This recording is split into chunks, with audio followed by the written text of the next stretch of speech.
something's not good enough. And we know, especially in the concept of enough is a huge factor in our happiness. If we keep on moving that bar further and further, or thinking some sort of future scenario is the perfect scenario that you don't yet have, you're never really going to be happy in the present moment. You're listening to The Life and Money Show, a podcast that brings you the stories and strategies of people who are living a meaningful and intentional life by design, building true wealth for their families, and impacting the world around them.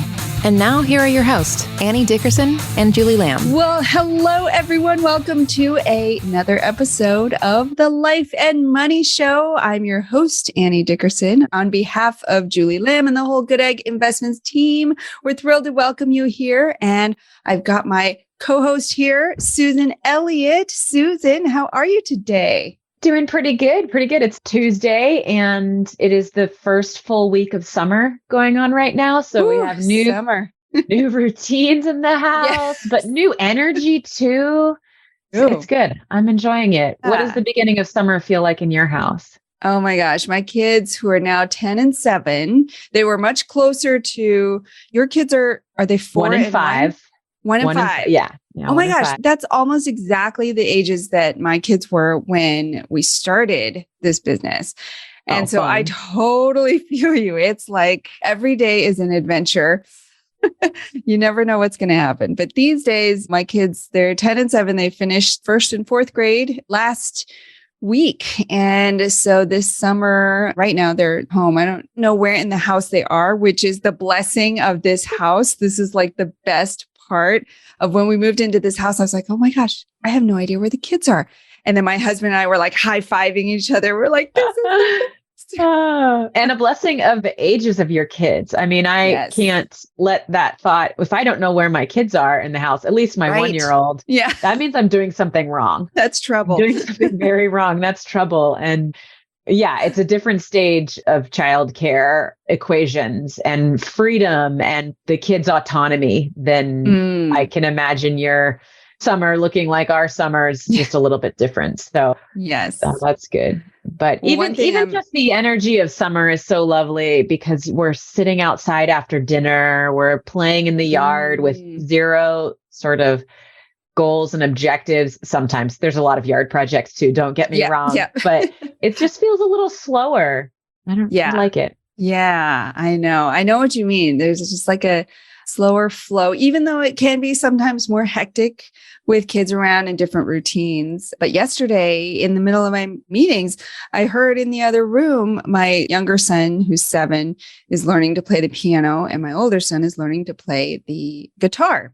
So I hear wafting in from the other room these notes of just like they're learning different songs. And so, yeah, it's great. I'm sure you agree. It's great to watch their little passions unfold as they kind of figure out what they're interested in. They dabble in different things. But yeah, it's just interesting to see what they get into. Yeah. The transition moments, I feel like, are some of the better ones to step back and say, like, am I leading my life by design, right? What could I do in this transition to set myself up in this next few months, this next phase, to be able to stay true to what it is? So instead of, for me, going into the panic of I've lost my nanny at the last minute due to her injury, poor thing, and I need childcare for my kiddos, but I only can do camps for one of them, but that doesn't start, I could go over into overwhelm really quickly. And instead, I remind myself that like I get to spend more time with my kids. I just have to be more intentional with my hours, the time for myself, the time for my work, my passions, and then my kids. And I've embraced that in terms of like the life by design, and then getting to open that even up further. Like, well, summer also means like great camping trips. It means all these other things that are how we have envisioned being with our children. And I'm happy that I had the grace to give that to myself this past weekend. And with my husband, we kind of sat down and reminded ourselves that like, we're doing it. This is intentional. Yeah. I'm so glad you brought up the intentionality piece, because that's such a critical piece to creating a life by design. And rather than just going by default and clocking in, clocking out, but really sitting back and having those discussions with your partner, with your family, and thinking about what is it that I want for our whole family in 3 years, 5 years, 10 years down the road, and intentionally working towards that. And that might mean making some tough decisions today. That might mean one of you having to make some compromises or going a different direction for a temporary bit, but ultimately having that goal in mind. For both of us, as well as the Goodegg team, I know that real estate is such a big part of making that life by design possible for all of us, which is why we're always so excited to talk about it with everybody, anybody who will give us an ear to listen. We're always nerding out about real estate. And so for the listener, before we dive into our core conversation today, which I think you're going to love, just wanted to give you a quick bit of information. If you are in a place where you're looking to invest in real estate to create your meaningful and intentional life by design, a great place to start is our brand new crowdfunding offering. And if you haven't already, go back and listen to the last episode because we really did a deep dive into what crowdfunding means and how it works. But essentially, for this offering, unlike many of our previous offerings, which were open to accredited investors only, this one is open to everybody. So it doesn't matter your financial situation, doesn't matter your investing background, anything. If you are interested in investing and you have at least $10,000 to invest and you want to dip your toes in and try this thing out, this can be a great place to start to invest alongside us, an asset that we already have under contract. It's called the Encore Metro at Millenia in Orlando, Florida, which is a fantastic market. A lot of people ask us about the hurricanes, but don't worry, Orlando is inland. And come on, hurricanes would not destroy a place that is home to Disney World. Come on, it's like just immune. magic. There's like a whole like protective barrier around Orlando. Okay. So anyway, so it's a fantastic investment. We're investing in it ourselves. And this is a great way, whether you're accredited or not, to invest in a really great Class A investment in a fast growing market. So to learn more about that and to invest alongside us, go to goodegginvestments.com/growth. All right. With that, I'm so excited for our conversation today because we're going to focus on one of my favorite topics of all time. It's a Japanese concept called Ikigai. And we're going to turn the tables a little bit. And Susan is actually going to be interviewing me on this topic. So Susan, I'll hand it over to you. I am. I'm excited to do this. And you mentioned this to me a couple weeks ago. You mentioned that you had thought about it again, kind of refreshed, maybe reframed your year in terms of this framework. And then coincidentally, my husband brought it up like a week ago and he wanted to have a conversation about it. And I said, no, wait. I'm going to interview Annie about it and then we should talk because I'll do my research first and get to know it. So I'm a little bit of professional development geek like you as well, because I do think that it's a lifetime thing to continue to develop our own views, to be able to have that intention that we talked about earlier in the show. And from what I understand, Ikigai is just sort of a format, a framework to do that. And the only thing I remember, and this will kind of lead us into your first description of what it is the Venn diagram aspect of this. So it's a visual. I have a very visual brain. Can you describe to me what the Venn diagram is with this concept, perhaps? Absolutely. And that was my first introduction to it too, was this Venn diagram. And for the listeners, if you can picture a Venn diagram with 4 overlapping circles. Okay. So that's how it's visually represented. But before I get into that, Ikigai, as I mentioned, is a Japanese concept, and it comes from 2 Japanese words, iki and gai. So iki meaning life and gai meaning value or worth. And so Ikigai, roughly translated into English, means your reason for being. So this is like your higher purpose, the reason why you're here, what you're meant to do, what a lot of us are constantly searching for. And so Ikigai provides a great framework for trying to figure that out. And for me, the longtime listeners of the show know that always talking about my career journey, it took me a long time to get to where I am now. In the 10 years after college, I had 9 different jobs and in, I think it was 3 or 4 different industries. And so I jumped around a lot. And I didn't know what I was looking for, but I always had this gut feeling after a while that, this isn't the right fit because of X. But I didn't have this framework to really fully understand what it was that was missing. I just had this gut feeling that something wasn't quite right. And then I'd move on to my next best guess. Like, okay, well, if that's not working, okay, I'm going to go here to try to solve for this thing that's missing over here. And lo and behold, when I get over there, there was something else that was missing. And so I wish I had this framework, because now looking back, using this framework, it's so clear to me all the things that were missing in each of those roles. And we can certainly get into that deeper as well. So we've got these 4 overlapping components, right, of Ikigai. And it's very simple. The 4 pieces are what you love, what you're good at, what the world needs, and what you can be paid for. And I'll repeat that in a second. But if you can find something where all 4 of those things overlap, you have all 4 of those things in whatever you're doing, then that is your reason for being. That is your Ikigai. So again, what you love, what you're good at, what the world needs, and what you can be paid for. And so I'll give you an example, right? So the first job I had out of college, I was an elementary school teacher. And as an elementary school teacher, I was teaching with Teach for America. So it was a high crime, high poverty neighborhood, but big goals, big dreams for closing the achievement gap, the opportunity gap, and really helping to give these students a leg up. And so I loved it. I absolutely loved it. I loved going into work every day, and I loved teaching. It was always a dream of mine. Ever since I was a little kid, I'd line up all my stuffed animals and I'd be reading them a book. So it was always a passion of mine to teach. And so I loved it. That's number 1. Number 2, I was pretty good at it. In fact, my students consistently tested the highest in the school. And so I was pretty good at it. So that made me feel good too. And it's certainly, good teaching is certainly something that the world needs. But the only piece I didn't quite have in that role was what I could be paid for. And yes, I did get paid, but the balance of what I got paid and the amount of work I was doing, over time, it started to wear on me. It became out of balance. And so what happens when you are missing a piece of this Venn diagram, so to speak, is that it might work for a while. And that's exactly what happened with me with each role. It works for a while until that missing piece starts to get amplified more and more. And with teaching, for me, it was the compensation piece. It started to get amplified more and more. And I realized, okay, I'm out of balance. I need to go find something else. So that's at the heart of it. And believe it or not, so if you can imagine the 4 overlapping circles. Oh, I've already taken notes. I've drawn them.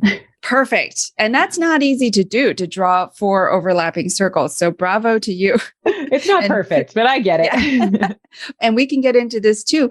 Even where like 2 of the 4 circles overlap, in that section, if you just have 2 or if you have 3, there's insights that Ikigai provides, whether that's like your vocation or your profession or your mission.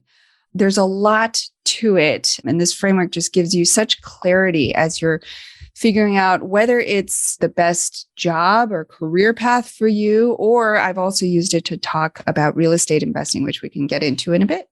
I'd love to know that, because I think the clear application here that at least I jump to, and I'm sure many of our listeners do, is like, because of the paid for circle, I think this lends it to like, what is my profession? What is my job? What can I do that doesn't leave me feeling drained at the end of the day, that actually provides value to me for what I'm giving out to the world? And it's something that isn't frivolous. It is needed in this world. And I think finding fulfillment in career is a really big one to go to. And I like that you sort of did the look back retrospectively. So like, look at one of those many jobs you had, right, leading up to finding this Goodegg path, which you're in such alignment with, and being able to cite sort of like why it wasn't fulfilling one of those circles. I think that might help us be able to look at like what might be able to fulfill that role. I think back to when I was an engineer, and it's like everything felt perfect, but something was wrong. And as you talked, I think it was the love circle. I think that a little bit of the world needs circle. I was doing good engineering work. I was sort of making ecosystems better and healthier for fish and for people and that sort of thing. So I think it was a overall net good, but the daily work, I just didn't love doing. I didn't love sitting in front of that computer and spreadsheets all day, even though I love some spreadsheets. It's just too much of them. I think it's helpful to do that because then you maybe start to think, and this is my next question for you, like, how can you take a future perspective look on this and maybe pick an area outside of the profession? But maybe a way to do that from what you just said is to go back and look at your previous professions, the previous endeavors you did, and find that missing piece and ask yourself what was missing. But I want to hear, like, how can you use this to identify something that you can put into better alignment? Maybe that's not even a profession. That's just a hobby. Yeah, that's a really insightful question, actually. And I've thought about Ikigai a lot, and you can actually use it for almost anything. It's just a lens which to think about anything that you're doing, whether it's your job or your profession or your hobby or something you're getting into like investing. And it's a great anchor point just to figure out exactly what you said, what's there that's working and what's not working, and to be able to clearly name those things that are missing. Because when you can put a name to it, when you can identify it, that's where the power is. That's when you know, oh, this is the piece that's missing. And so as far as looking forward to something, like if somebody listening right now is like, oh my gosh, I am in a place where I know that this piece is missing and I want to go and I want to try this other thing, but I want to be sure that that other thing is going to hit all four things. Well, the thing is, looking forward, you will never know with 100% certainty that you're going to perfectly balance out all four of those circles. All you can do is the best guess from where you currently are. And let's say you're currently doing something that you love, that the world needs, that you can be paid for, but maybe you're not, you're finding you're struggling to be good at it. Here's a great example. I had a teacher that, going back to my teaching job, that first year, she was almost near retirement age. She's been teaching her entire career. And so we would share 2 classes of kids. And so our 4th graders would go to her for math and science, and then they would come to me for language arts and social studies. And so we'd switch off. And I found that when the kids would come from her class to my class, they would be totally rowdy, like bouncing off the walls, like could not calm themselves. So I had to take time to like calm them down before we got into what we were doing. And so I asked them one day, I was like, what are you guys doing over there? And they're like, well, we're like throwing paper airplanes. We're chatting in the corner. We're just doing whatever. I'm like, oh my gosh, what is she doing? And they're like, yeah, she's just teaching. She's just up at the board writing things. And I'm like, okay. Was she just exhausted? Like, I can't discipline to the degree that I did in this early career. Turns out that she had very poor classroom management skills. And so they had sent her to almost every classroom management training, but she just could not, I don't know if it was an energy thing or she just couldn't wrap her head around how to manage the classroom. And so she just focused on teaching. But I can imagine that probably wore on her to have a rowdy classroom like that day in and day out is tough. And so if you're in a position where you're like, oh my gosh, either I don't love it or I don't think I'm good at it, or even I've been in the position where I'm like, I'm getting paid well, I love it, I'm good at it, but I don't know if this is moving the needle for the world. Like in game design, I felt that way. I'm like, I don't know if me designing these systems to get people to pay more money in a mobile game is really going to change the world. It's just going to get people to waste more time, which is the opposite effect. And so whatever piece that you're missing, it's very difficult to say, okay, I know exactly where I'm going to go next. And I'm going to hit all 4 of these pieces. But where you are now, if you can identify the missing piece, then you can start to look forward at, okay, what are the options that are available to me? And okay, I think this one will fill this missing bucket a little bit more than where I currently am. And what happened to me was it was like a seesaw. I went back and forth. And so I was like, okay, and I didn't know at the time because it was just a gut feeling. but I would be like, okay, well, this one's not having enough impact. So I'd go somewhere where there was a lot of impact, but no pay. And then I'd go somewhere where there was a lot of pay, but maybe I didn't love it. And so back and forth until you kind of get all those in balance. But I think having this framework, the reason it's so valuable is you can start to identify all those pieces rather than just going on gut.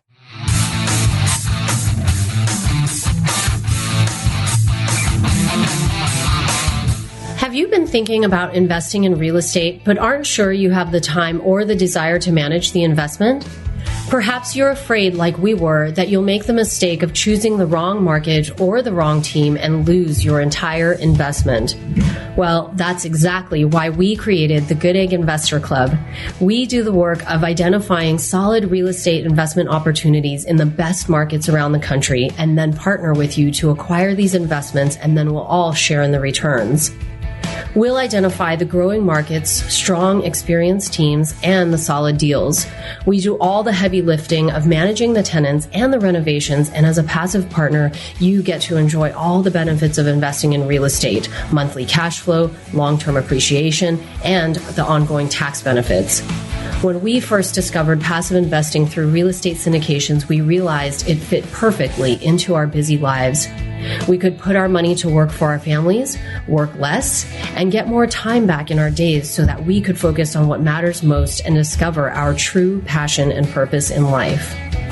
We've now helped hundreds of people invest passively in real estate syndications and are seeing the positive impact it's had on their lives. We invite you to partner with us by joining the Goodegg Investor Club today so you can start putting your money to work for you and get more time back in your day, because we know that when people have more time in their days, they can do the true work they were intended to do, and the world will be a better place. To sign up for the Goodegg Investor Club, go to goodegginvestments.com/invest and we'll take it from there. That's goodegginvestments.com/invest.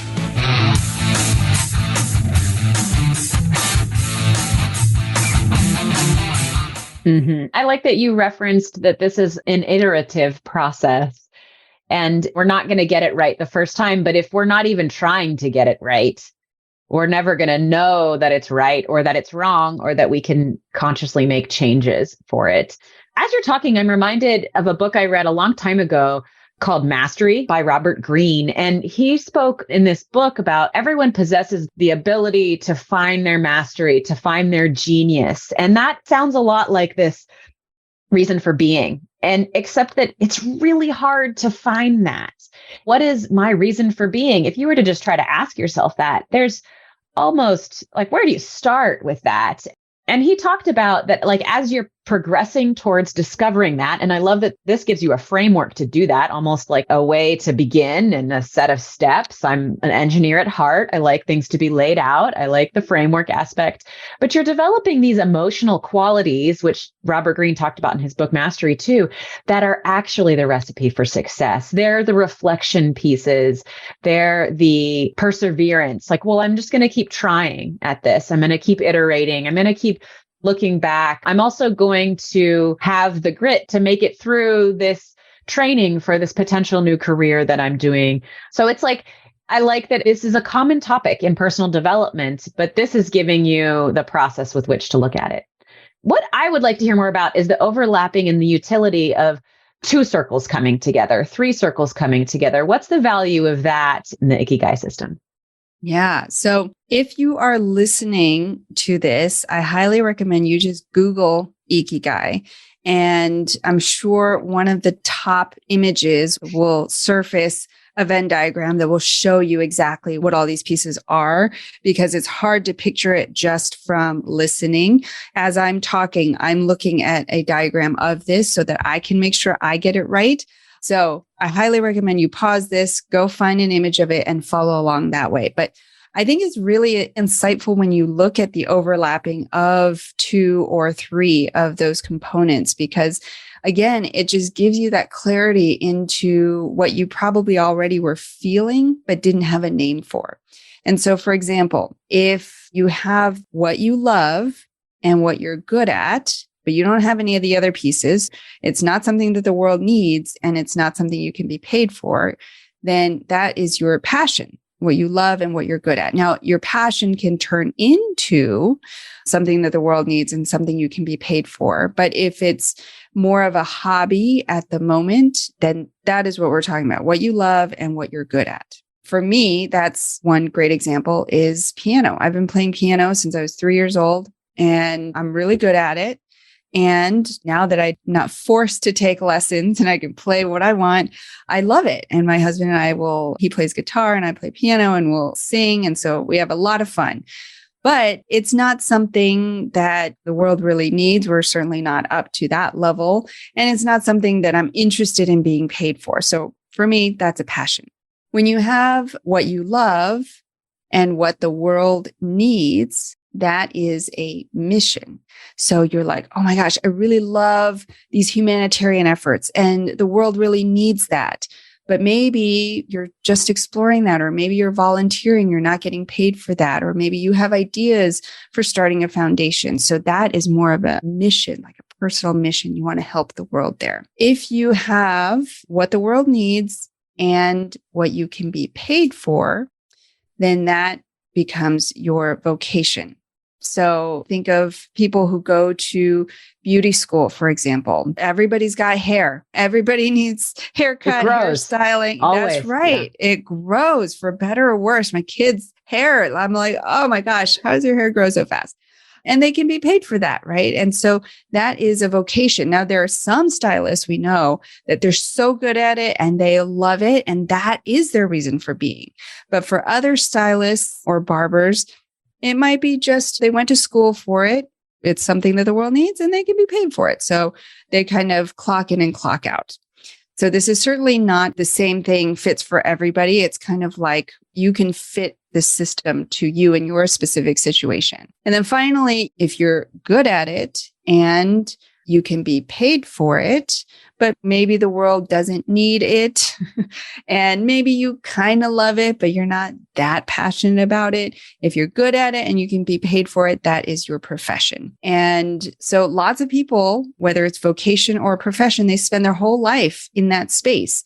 And sometimes I admire people like that. I'm like, man, I wish I could live my life like that, where I can just clock in, clock out and have that compartmentalization, but I just wasn't wired that way. But yeah, so if you have two of any of those pieces, then it's still valuable to look at this and be like, okay, so this serves that purpose. And this gets back to what you were talking about with hobbies or new ventures that you're exploring to see kind of how they fit into the overall picture. I like this. I have a confession to make about personal development too, in that it actually does cause a lot of stress. And it does cause too of like always feeling like you could be better. You're doing something that's not up to your potential. And I think we can falsely pursue personal development and always try to, something's not good enough. And we know, especially in the concept of enough is a huge factor in our happiness. If we keep on moving that bar further and further, or thinking some sort of future scenario is the perfect scenario that you don't yet have, you're never really going to be happy in the present moment, So to be able to say, well, this fits into this section of the diagram, maybe it overlaps 2 or 3 of those circles. That's good enough for me for that aspect. Maybe this is how those folks for their vocation, they're good with just doing something they're good at and that they can get paid for. And maybe they love it, but it's not really what the world needs. But they have something else in their life that is what the world needs. Or they have something else in their life that fits into the middle of all 4 of those. And maybe that's being like a stellar parent for their kids. And they're really putting intention into saying, we're going to have experiences. We're going to do these things because the world needs educated and very emotionally intelligent human beings. And so you're putting yourself into that. But this system I'm seeing, what I like about it so far is that I don't have to try to get every element of my life into the center of that Venn diagram. It actually might be even helpful to focus on 2 or 3 of those circles for certain areas of my life. And ideally, maybe I have one that fits into all 4, but I think that we're doing pretty good, it seems like, if you're overlapping at least a couple of them. Yeah, for sure. For sure. And it's not a matter of like, if you don't have all 4, you're doing something wrong. It's just an indicator that there might not be the long-term sustainability, because sooner or later that missing piece may wear on you if it doesn't change. So you might feel excited about what you do, but you're not able to build wealth through what you're doing. Or maybe if it's not something that the world needs, maybe you have a feeling of satisfaction, but you're like, not making a difference in the world. And so you feel kind of like empty or useless. It is in some ways kind of a precursor to what might happen down the road. If you take this and look at it today and assess where you currently are, it can be a little bit of a precursor to give you a hint as to if you're not able to fill any of the missing pieces, then sooner or later, then that's going to wear on you. Good point. Or if you're ignoring one of the circles altogether in every element of your life, like, actually, I'm not doing anything to get paid well or build wealth. Like that's going to come back to bite me in the end. So to kind of like flag it ahead of time. So you mentioned investing there. Talk to me about how you fit real estate investing and your journey through the various realms of real estate investing into this, and maybe how that journey actually progressed because of your knowledge of Ikigai. So one way that I use Ikigai, because I'm not great at drawing 4 overlapping circles. You were circled, the chalkboards, you were a teacher. Right? You'd think. Yeah, it's okay. We can't be good at everything. Right. Circle drawing. I'm missing that piece in my Ikigai. But I've discovered a great way to use this same concept in the same system, but in a way that's much easier to use as a functional tool this way. So what I do is in my notebook, I will just draw 4 blank lines. And next to the 4 blank lines, I will write out each of these things: what I love, what I'm good at, what I can be paid for, and what the world needs.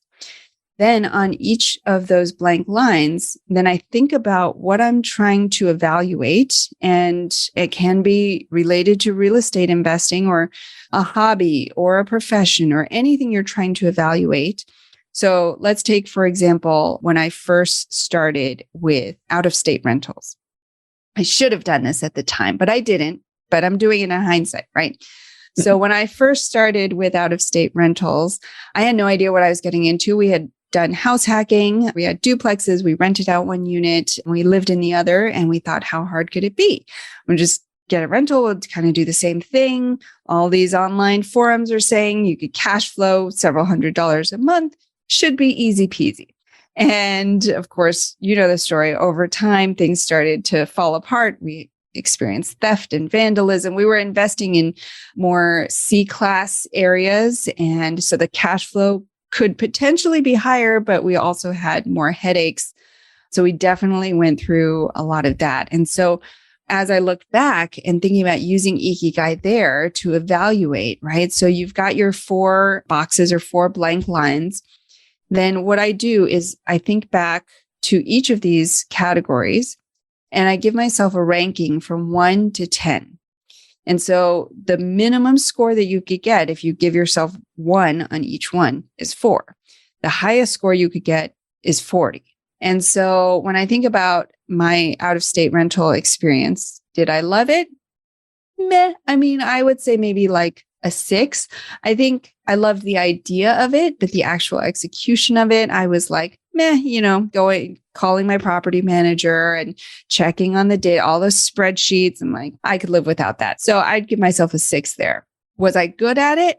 Nope. I realized after we had accumulated a portfolio of 20 something doors that I really wasn't that good at being a long distance landlord. I would get in touch with my property manager to set up these regular weekly calls for a period of time. And then after things were stabilized, I'd lose interest. And so I'd say, let's do a call every 2 weeks, or let's do You've got this. I trust you. I trust you. You've got this. That's what I'm hiring you for. We'd be back in the same place. So was I good at it? No. So I'd give myself maybe a 2 as to my own experience with out-of-state rentals. And then did the world need it? I do believe that the world needs safe, affordable housing. And so, yes, I would give that probably like an 8. And then could I be paid for it? Here's the thing. If I were better at it, if I were managed it better and maybe chose the properties more wisely, I probably could have gotten paid more than I did for those rentals. But because I wasn't that good at it and I didn't manage them very well, then we'd get cash flow some months we didn't. And then we didn't have the proper reserves. It was just, yeah. And so I would give myself maybe, let's say, a 4 there, right? So when you total that up, then you have 6, 2, 8, 4. And so that's 20 out of 40. Yeah. That's about half of your, that's your right. top, half your potential. Right? Yeah. So then that tells me, okay, first of all, it tells me there are some things here that are way out of whack. Like I'm not good at it and I couldn't really be paid properly for it because I wasn't good at it. And so I'm missing 2 of the 4, and arguably what I love, didn't really love it either. So really, I only really have one of the circles. And so that should have been a clue to me. Oh, okay. This isn't going to have long-term potential for sustainability for me. It might work in the short term and satisfy my goals of cash flow or appreciation, tax benefits. But in the long term, because I don't love it, I'm not good at it, I'm not interested in becoming good at it, then it's not a good long-term fit. And so using this system, you can kind of quickly, without having to draw these circles and having to say, do I have this? Do I not have it? Rather than it being binary, you can give yourself a score. That gives you a more finite way, a more nuanced way to look at this and say, where am I on a scale of 1 to 10 here? Do I have it most of the way? Do I have a long way to go? And then you can make a choice. Because at that point, I could have said, I'm not good at managing rentals, but I think this is the path. And I really want to become good at managing rentals. So I'm going to take a course, or I'm going to get a coach, or I'm going to read some books. I'm going to listen to some podcasts, and I'm going to become better at this. It might have been much closer, and I could have found my Ikigai for investing through that. But the fact that I wasn't interested, it didn't give me any energy. I wasn't interested in becoming better. Then that told me, okay, it's time to move on to something else. I love that. It brings up this, like, how could I improve my ability when I was an engineer? And I thought, wait, well, so all I'm listening to are real estate investing podcasts and reading books about real estate investing. And I could listen and read books about that profession, but I didn't want to. I didn't want to do the improvement. Right. And so that was a good sign of like, this is a big red flag. Wow. And what another thing that brought up for me, when we put numbers to things and we're sort of ranking our happiness amongst that, or our satisfaction, some sort of scale, I think we as humans too can be like, well, we can't have it all. You're not allowed to be a 10 in these 4 categories. One has to be lower. And I think that that is a sign that you've been poorly trained to believe that, right? That's a belief that you have, that other people, the media, whatever, have given you, but that it's possible to find an area of your life where you score all 10s in these. And I hope that our listeners can take that to heart and retraining their minds to say that I'm allowed to have all 10s in these categories, that it's possible and that it's worth pursuing. It's worth kind of sitting back and seeing. It doesn't mean a whole life switch. It means maybe tweaking something in your profession or your personal life, taking a course, getting a coach, trying something new, a different aspect of it. You're just kind of constantly being aware of where you're at and not complacent. That's cool. That's such a good point. As my coach would put it, that's your own personal BS. In other words, your own personal belief systems. And so I'm glad you brought that up because, there might be somebody listening who's like, I could never get 10s in everything. And if you believe that, then you get to keep that. And Well, this is pretty cool. I'm excited to take this format and maybe I'll shoot a video about it we have one last rental that we're managing, and my husband just had to take all of his Monday and go and manage the contractor who's replacing the lawn because he wasn't able to do it by himself. You're like, that's what we're hiring you for. And so when I go to evaluate, do I sell this property? Do I continue to manage it? As opposed to just looking at it as a financial decision, just looking at the spreadsheet, the expenses, but really taking into account all the aspects of it. It feels like a better holistic way to do it. Absolutely. And so for all the listeners out there, I hope that this framework, whether you're new to the concept of Ikigai or you're revisiting it and reapplying it, I hope that you've taken at least one good nugget from this conversation that you can go and apply right away, either evaluating your current job or career path, which is such a huge part of your life by design, or maybe your role as a parent or a friend or a daughter or a son or whatever it is, any new hobbies or investing paths that you're exploring, and just give it a quick ranking in these 4 categories just to see where you are. And then reflect for a moment as to whether you want to improve those areas and get to a place where you are ranking higher in all 4 categories, or as you just mentioned, maybe it's time to make a change, and maybe this is a good reflection of that. But for all of our listeners, as you know, we're super passionate about helping you live your best life by design, whatever that looks like for you. So hopefully this has given you a little bit of insight that you can take with you as to bettering your life and getting closer to your life by design. If there's ever anything we can do for you, any questions we can answer, connections we can help make, investments that we can help connect you with, the best place to go is our website, goodegginvestments.com. There you'll find a ton of resources. Whether you're new to investing, you can start at this Start Here page.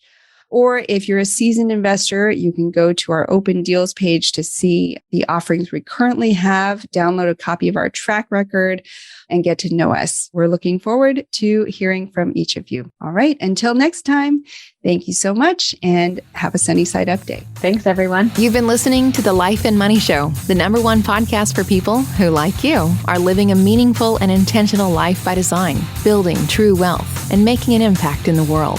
For more resources, check out goodegginvestments.com and be sure to join the Life and Money Show community on Facebook. And if you got value out of the show, please subscribe and give us a 5-star review so we can continue to bring you amazing new conversations.